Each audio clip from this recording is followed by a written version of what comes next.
Hello everyone, welcome to multi education corner. इस lecture में हम कंटिन्यू करेंगे अपने फ्रेंच रिवॉल्यूशन को। लास्ट लेक्चर में हमने बात की थी जो इंसिडेंट हुआ था 14 जुलाई 1789 में, जिसके बारे में हमने आपको बताया था कि एक फोर्ट था जिस पे लोगों ने हमला कर दिया था और हथियारों को सर्च करने के लिए, लेकिन वहाँ पर हथियार उनको नहीं मिले थे। ठीक है स्टूडेंट। और इसके अलावा हमने लुइस 16 के बारे में डिस्कस किया था कि लुइस 16 कौन था, कब वो अपनी गद्दी पर बैठा और किस तरह से जब वो गद्दी पर बैठा तो उसने अपनी ट्रेजरी को खाली पाया। हमने क्वेश्चन वहाँ पर छोड़ दिया था कि ट्रेजरी क्यों खाली थी। इसके अलावा हमने लेट 18th सेंचुरी में फ्रांस की जो सोसाइटी थी वो 3 कैटेगरीज में डिवाइड थी, वो हमने पढ़ लिया था। Clergy, nobility and third estate के जो पीपल्स थे वो मेनली 90% पॉपुलेशन थी फ्रांस की, और वो सारे के सारे मोस्टली गरीब तबका था। ठीक है स्टूडेंट, ये हमने सब पढ़ लिया था। इसके अलावा हमने 2 टाइप्स के टैक्स पढ़े थे, एक टिथ पढ़ा था, एक टेल पढ़ा था। ठीक, तो टिथ भी हमने बता दिया था कि किसको पे किया जाता था, चर्च को पे किया जाता था, और जो टेल था वो डायरेक्टली स्टेट को पे किया जाता है। इतना सब कुछ हमने पढ़ लिया था। अब इस लेक्चर में हम बात करने वाले हैं कि रीजंस क्या थे ट्रेजरी को खाली होने के। ट्रेजरी के खाली होने के रीजंस क्या थे। जो लुइस 16 जब गद्दी पर बैठे, जब वो 20 ईयर्स ओल्ड थे, तो उन्होंने अपने ख़जाने को या राजकोष को खाली पाया था। तो उसके रीजंस क्या थे। तो पहला जो रीज़न है, फर्स्ट जो रीज़न है, लॉन्ग ईयर्स ऑफ वार, यानी लंबी लंबी जो लड़ाइयाँ चलती थी। अब वो लंबी लड़ाइयाँ किससे चलती थी स्टूडेंट? फ्रांस और ब्रिटेन, हमेशा से ही इनकी लड़ाई चलती रहती थी और बहुत लॉन्ग टाइम तक इनकी लड़ाई चलती थी। ठीक है, जिसकी वजह से क्या हो रखा था, जिसकी वजह से ड्रेन द रिसोर्सेज, यानी यहाँ के रिसोर्सेज जो थे वो ख़त्म होते जा रहे थे। ठीक है, पहली वजह तो ये थी। दूसरी वजह ये थी कि maintaining an extravagant court of the immense palace of Versailles. तो जो ये इनका पैलेस था, राजमहल था, वो बहुत ही ज़्यादा खूबसूरत था, बहुत ही भव्य था पैलेस। ठीक है, बहुत ज़्यादा सुंदर था।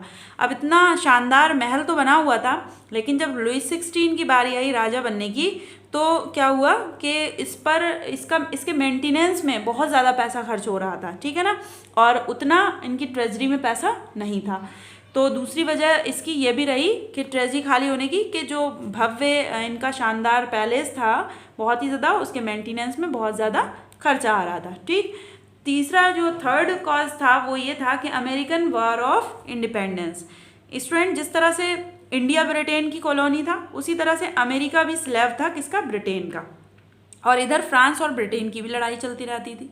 तो क्या हुआ कि अमेरिका की जो के लोगों ने जब अपनी इंडिपेंडेंस की लड़ाई लड़ना शुरू की कि ब्रिटेन से हमें आज़ाद होना है, तो ब्रिटेन से आज़ाद कराने के लिए फ्रांस ने अमेरिका की हेल्प की। क्यों? क्योंकि दुश्मन का जो दुश्मन होता है वो क्या होता है? दोस्त होता है। एक कॉमन कॉन्सेप्ट है लोगों का। ठीक, तो इसलिए फ्रांस जो है हेल्प कर रहा था अमेरिका को, किससे आज़ाद होने में? ब्रिटेन से आज़ाद होने में। ठीक, इसके लिए क्या कर रहा था वो? इसके लिए उनको वार को लड़ने के लिए, अपनी इंडिपेंडेंस की लड़ाई को लड़ने के लिए बहुत सारा पैसा देता था। ठीक है, कि चल ठीक है, आप ब्रिटेन से लड़ाई कीजिए अपनी इंडिपेंडेंस की, और इसके लिए मैं आपकी हेल्प करूँगा। ठीक, तो इससे क्या हुआ कि दूसरों से कर्ज ले लेकर ये अमेरिका की हेल्प कर रहे थे। ठीक, तो इनकी खुद की हालत जो है इससे खस्ता होती जा रही थी।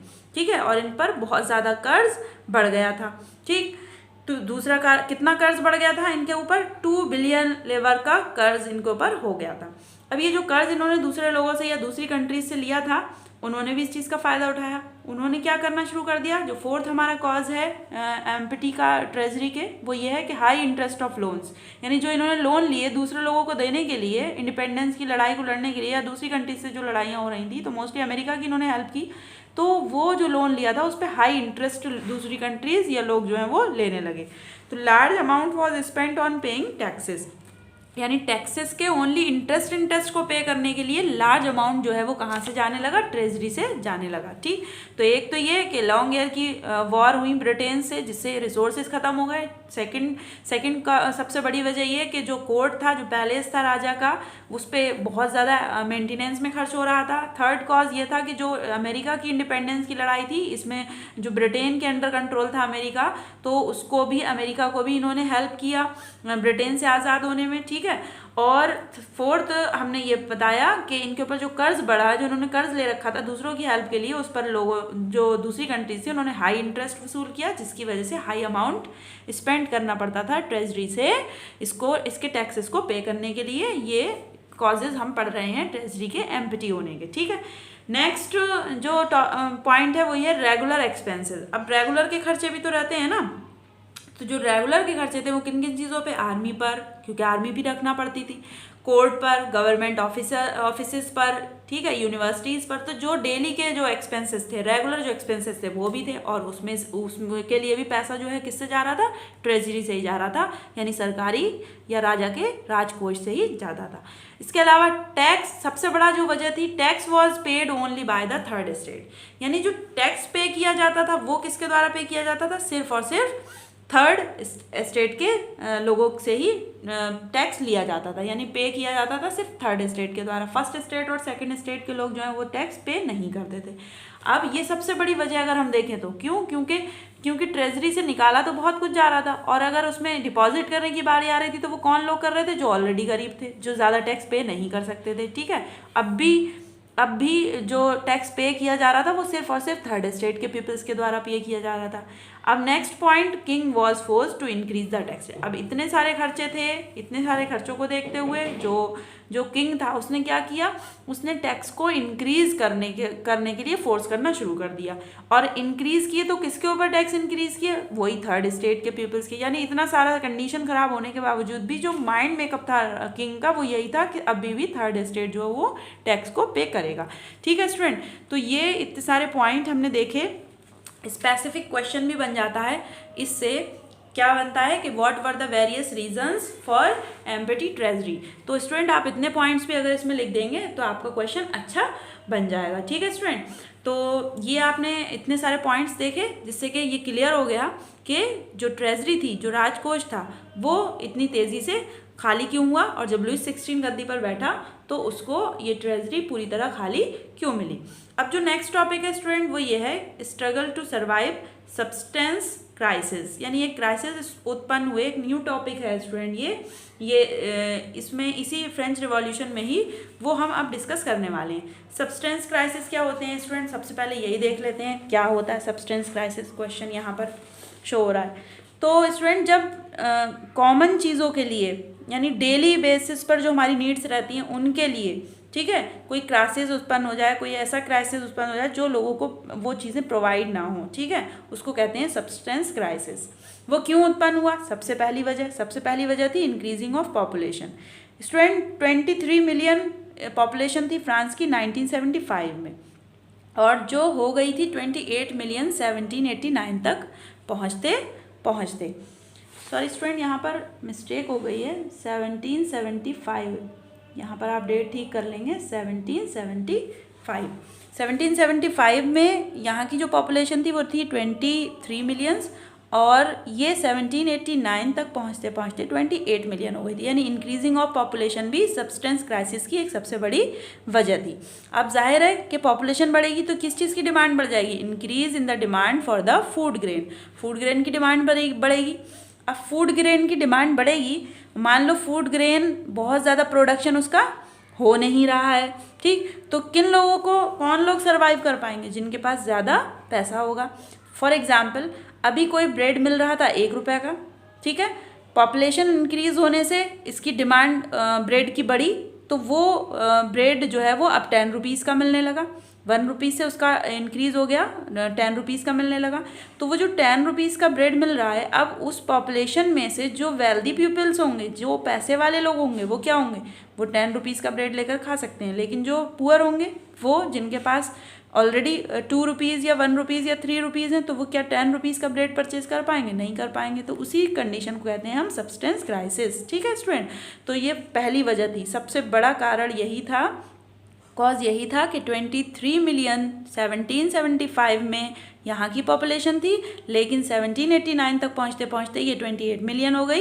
इंक्रीजिंग ऑफ पॉपुलेशन की वजह से फूड ग्रेन की डिमांड इंक्रीज़ हुई, लेकिन ये प्रोडक्शन जो है वो प्रोडक्शन इसका ज़्यादा हुआ नहीं, जिसकी वजह से यहाँ पर सब्सटेंस क्राइसिस उत्पन्न हो गया। अब प्रोडक्शन क्यों नहीं हुआ ये हम देखते हैं। तो प्रोडक्शन इसलिए नहीं हुआ, एक तो क्लाइमेटिकल कंडीशन अच्छी नहीं रही, ड्रॉट पड़ गया, हेल हो गया, ठीक है, ओले पड़ गए या सूखा पड़ गया, ठीक है, जिससे क्या हुआ, हार्वेस्ट कम हुआ, रिड्यूस हुआ। अब हार्वेस्ट रिड्यूस हुआ तो इससे क्या हुआ, इससे सब्सटेंस क्राइसिस उत्पन्न हुआ, क्योंकि जब प्रोडक्शन हो ही नहीं रहा है, डिमांड बढ़ रही है, खाने वाले ज़्यादा हो रहे हैं, पैदा करने वाले कम हैं, ठीक है, तो उससे कौन सी क्राइसिस उत्पन्न होंगे, उसी को कहते हैं हम सब्सटेंस क्राइसिस, ठीक। इसके अलावा जब प्रोडक्शन हमारा क्या होगा, कम हो जाएगा और डिमांड जो है वो इंक्रीज होगी, तो क्या होगा, increase in the prices of food grain के जो प्राइस होंगे वो बढ़ेंगे। और जो लेबरर्स हैं, जो गरीब लोग हैं, उनके जो वेजेस हैं वो फिक्स्ड हैं, वो उतने ही कमा रहे हैं। 100 रुपये कमाने वाला आज भी 100 ही रुपये कमा रहा है, ठीक है, लेकिन जो फूड ग्रेन है उसके prices day by day increase हो रहे हैं, ठीक।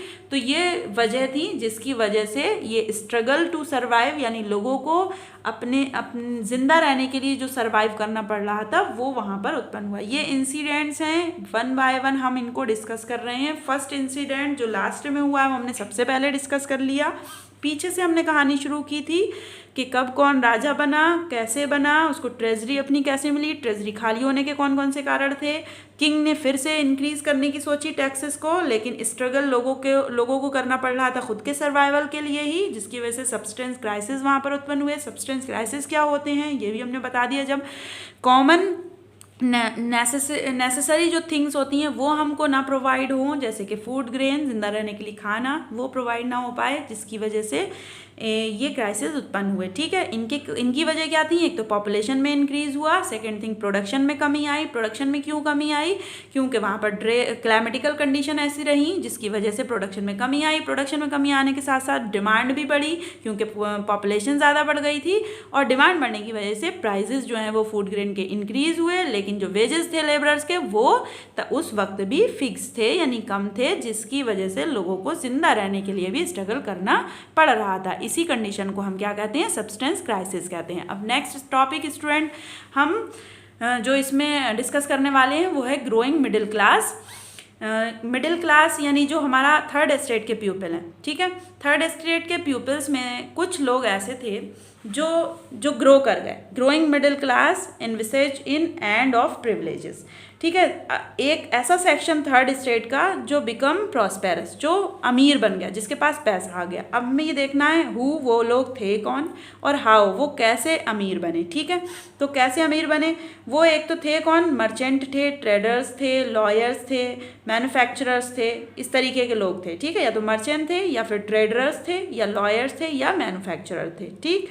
अच्छा, कैसे बने, इन्होंने ओवरसीज ट्रेड किया, यानी समुद्रों में निकल गए, अपना सामान को लेकर के दूसरी कंट्रीज में पहुंच गए, ठीक है, और वहाँ पर ट्रेड किया। इसके अलावा इन्होंने मैन्युफैक्चरिंग की गुड्स की, यानी गुड्स तैयार किया, मैन्युफैक्चर किया और ओवरसीज ट्रेड किया, ठीक। अब ओवरसीज ट्रेड किया और मैन्युफैक्चर किया तो इन्होंने अपने बच्चों को क्या किया, एजुकेट किया, पढ़ाया लिखाया। और जब एक जो गैप आता है बीच में, एक हमारी एक जनरेशन गैप जो होता है, ठीक है, उनके बाद जो उनकी नस्लें आगे आई, जनरेशन का जब गैप हुआ तो जो नेक्स्ट जनरेशन आई वो कैसी जनरेशन आई, एजुकेटेड जनरेशन आई, यानी वो उनके पास नॉलेज भी थी, उनके पास तर्क वितर्क की क्षमता भी थी, रीज़न भी था, ठीक है ना। तो उन्होंने got a voice to oppose, यानी उन्होंने अपनी आवाज़ उठाना शुरू कर दी। किस चीज़ के लिए आवाज़ उठाना शुरू की, believe that no group should be privileged by birth. किस चीज़ के लिए, वही फर्स्ट स्टेट और सेकंड स्टेट को जो प्रिविलेजेस मिले हुए थे बाय बर्थ, यानी अगर जन्म ले लिया आपने क्लर्जी या नोबिलिटी में तो आपको वो सारे, आपको टैक्स नहीं देना है, आपको सर्विस भी मिलेगी, ठीक है। वो सारी चीज़ें जो थी वो उन्होंने क्या अपोज करना शुरू कर दिया, किस चीज़ के लिए, कि no group should be privileged by birth, यानी किसी भी ग्रुप को बर्थ के अकॉर्डिंग प्रिविलेज नहीं मिलने चाहिए, ठीक। इसके अलावा वो डिमांड करने लगे, demanded to society based on freedom and equal laws, ठीक है, एंड अपॉर्चुनिटीज़। और ऐसी सोसाइटी की डिमांड करने लगे जो किस पर बेस्ड हो, फ्रीडम पर बेस्ड हो, इक्वलिटी पर बेस्ड हो, इक्वल लॉज पर बेस्ड हो, इक्वल अपॉर्चुनिटीज़ पर बेस्ड हो, ठीक है। अब ये लोग जो पढ़े लिखे लोग थे, मैंने आपको बताया ना कि जब ये लोग वेल्दियर हो गए, प्रॉस्पेरस हो गए, इनके पास पैसा आ गया, क्यों आ गया, क्यों इन्होंने ओवरसीज ट्रेड किए, मैन्युफैक्चरिंग किया गुड्स का, तो इनकी जो गैप जनरेशन हुआ, यानी आगे इनके आने वाले जो बच्चे थे, उन्होंने वो अपने बच्चों को पढ़ाया, वो कैसे हो गए, एजुकेटेड हो गए, और एजुकेट होने के बाद उनके पास तर्क वितर्क की क्षमता आ गई, रीज़न हो गया, नॉलेज आ गया, ठीक। तो ये जो एजुकेटेड लोग थे इन्होंने अपनी आवाज़ उठाई, अपोज किया फर्स्ट और सेकंड स्टेट का जो बाय बर्थ उनको प्रिविलेज मिले हुए थे। इसके साथ साथ उन्होंने ऐसी सोसाइटी की डिमांड की जो किस पर बेस्ड हो, फ्रीडम पर बेस्ड हो, इक्वलिटी पर बेस्ड हो, इक्वल लॉज पर बेस्ड हो, इक्वल अपॉर्चुनिटीज़ पर बेस्ड हो। ठीक, अच्छा, तो ये माइंड में उनके आया कहाँ से? तो इंस्पायर्ड बाय द फिलोसफर्स। ठीक है, inspired by the philosophers, philosophers से ये लोग इंस्पायर्ड हुआ। फिलोसफर क्या होते हैं? फिलोसफर स्टूडेंट ऐसे बुद्धिजीवी लोग या ऐसे लोग जो किसी भी चीज़ को लेकर अपना एक अलग नज़रिया रखते हो। ठीक है, अपना अलग एक नज़रिया रखते हो, अपनी अलग एक थिंकिंग देते हो। ठीक है, उनको हम फिलोसफर कहते हैं। ठीक, तो ये जो पढ़े लिखे लोग थे थर्ड स्टेट के, जो प्रॉस्पेरस भी थे, वो पढ़ने लिखने के बाद किसके आइडियाज़ से इंस्पायर्ड हुए? फिलोसफर के आइडियाज़ से इंस्पायर्ड हुए। अब कैसे इंस्पायर्ड हुए या वो फिलोसफर्स ने क्या क्या लिखा, कौन कौन सी किताबें लिखी, वो हम अब आगे देखेंगे। तो स्टूडेंट, फ्रेंच रिवॉल्यूशन में फिलोसफर का भी अपना एक अलग रोल रहा। They gave various ideas regarding equality and freedom. इन्होंने अपने अपने अलग अलग आइडियाज़ दिए फ्रीडम के रिगार्डिंग और इक्वालिटी के रिगार्डिंग। इनमें कुछ फिलोसफर्स हमारी बुक में भी दे रखे हैं और उन्होंने कुछ बुक्स लिखी हैं, वो भी दे रखी हैं, जो वन बाय वन हम देखेंगे। एक तो थे जॉन लॉक। जॉन लॉक कौन थे? इन्होंने एक बुक लिखी थी जिसका नाम था टू ट्रीटीज ऑफ गवर्नमेंट। ठीक, refute the doctrine of the divine and absolute right. Absolute rights जो उन्होंने मिले हुए हैं उसको उन्होंने रिफ्यूट किया यहाँ पर। ठीक है, किसमें? अपनी टू ट्रीज ऑफ गवर्नमेंट में, यानी गवर्नमेंट के पास जो अपनी मतलब एक ही हैंड में जो एब्सोल्यूट पावर दे रखी थी, जैसे कि राजा के पास ही पूरी पावर थी, उसको उन्होंने यहाँ पर अपोज किया इसका। ठीक है, उसके बारे में बताया है। सेकंड जो हमारे फिलोसफर हुए हैं वो हैं Jean Jacques Rousseau. Jean Jacques Rousseau ने एक किताब लिखी, एक बुक लिखी जिसका नाम था सोशल कॉन्ट्रैक्ट। सोशल कॉन्ट्रैक्ट में equal voting, democratic government, equal voting की, यानी इक्वल वोटिंग राइट्स नहीं थे उन लोगों के पास, जो अभी हम आगे डिस्कस करेंगे, जो हमें पता चलेगा अभी कि रिवॉल्यूशन जब स्टार्ट हुआ था तो क्यों हुआ था। इक्वल वोटिंग राइट्स इन लोगों को नहीं मिले हुए थे, कैसे नहीं मिले हुए थे वो हम आगे देखेंगे। ठीक है, और इसके अलावा डेमोक्रेटिक गवर्नमेंट और इक्वल वोटिंग राइट्स के बारे में सोशल कॉन्ट्रैक्ट जो किताब रूसो ने लिखी है, जीन जैक रूसो ने, उन्होंने इसके बारे में बताया है। ठीक है, इससे लोग इंस्पायर्ड हुए। पीछे हमने पढ़ा है ना, जो पढ़ा लिखा तबका था थर्ड स्टेट का, वो इंस्पायर्ड हुआ बहुत सारे फिलोसफर्स से, क्योंकि जॉन लॉक ने अपनी किताब टू ट्रीटीज ऑफ गवर्नमेंट में एब्सोल्यूट राइट जो है उसका अपोज किया है। जीन जैक रूसो ने सोशल कॉन्ट्रैक्ट जो किताब लिखी उसमें इक्वल वोटिंग और डेमोक्रेटिक गवर्नमेंट की बात की है। इसके अलावा थर्ड थे मॉन्टेस्क्यू ने एक किताब लिखी the spirit of laws. Spirit of laws में इन्होंने पावर को डिवाइड किया, डिवीजन ऑफ पावर की बात की है। डिवीजन ऑफ पावर कैसे? जैसे कि हमने पिछले क्लासेस में पढ़ा है, लेजिस्लेचर, एग्जीक्यूटिव और जुडिशरी के अकॉर्डिंग जो पावर डिवाइड होती है, उसी पावर डिवाइड की बात उन्होंने स्पिरिट ऑफ लॉ में की है, तो इससे भी इंस्पायर्ड हुए। ठीक है, इसके अलावा एनलाइटेंड आइडियाज़ डिस्कस्ड, ये जो आइडियाज़ थे किसके? मॉन्टेस्क्यू के, जीन जैक रूसो के या जॉन लॉक के, जो अपनी अपनी किताबों में उन्होंने दिए, इन आइडियाज़ को डिस्कस किया जाने लगा पब्लिक प्लेसेस पर। पब्लिक प्लेस कौन से थे? जैसे कि बार हो गया, ठीक है, या नुक्कड़ चौराहों पर लोग खड़े हो जाते हैं, ठीक, या क्लब्स में लोग होते हैं इकट्ठा वहाँ पर। ठीक है, इसके अलावा जो पढ़े लिखे लोग नहीं थे, लोग उनको पढ़ करके सुनाने लगे जो पढ़े लिखे लोग थे, यानी डिस्कस्ड इन पब्लिक प्लेसेस पर। ठीक है, बार्बर की शॉप में अक्सर लोग इकट्ठा होते हैं, ठीक, तो वहाँ पर लोग डिस्कस करने लगे इन आइडियाज़ को। ठीक है, और स्प्रेड अमंग प्यूपल्स, और प्यूपल्स के बीच में इन आइडियाज़ को फैलाया जाने लगा, जिससे कि लोग जो हैं वो अपने राइट्स के लिए जान सकें, अपने राइट्स को जान सकें और किस तरह से उनको ये हासिल करना है उनके बारे में जान सकें। ठीक है, लेकिन अब भी जो फिलोसफर्स से इंस्पायर्ड हो रहे थे लोग, अपनी वॉइस को उठा भी रहे थे, तब भी Louis 16 plans to impose further taxes. Louis 16 अब भी अपनी ट्रेजरी को भरने के लिए क्या करने रहा? प्लान कर रहा था, क्या करने के लिए कि टैक्सेस को अब भी इम्पोज किया जाए, बढ़ाया जाए। ठीक है, अब आगे हम जो नेक्स्ट टॉपिक है हमारा आउटब्रेक ऑफ द रिवॉल्यूशन, इसी में हम वोटिंग राइट्स के बारे में पढ़ेंगे और इसी में हम लुइस 16 के बारे में पढ़ेंगे कि किस तरह से लुइस 16 ने वोटिंग राइट्स और कॉन्स्टिट्यूशन किस तरह से वहाँ का बना, वो सब हम इसमें डिस्कस करेंगे। ठीक है स्टूडेंट, तो इस लेक्चर में इतना ही। Thank you so much.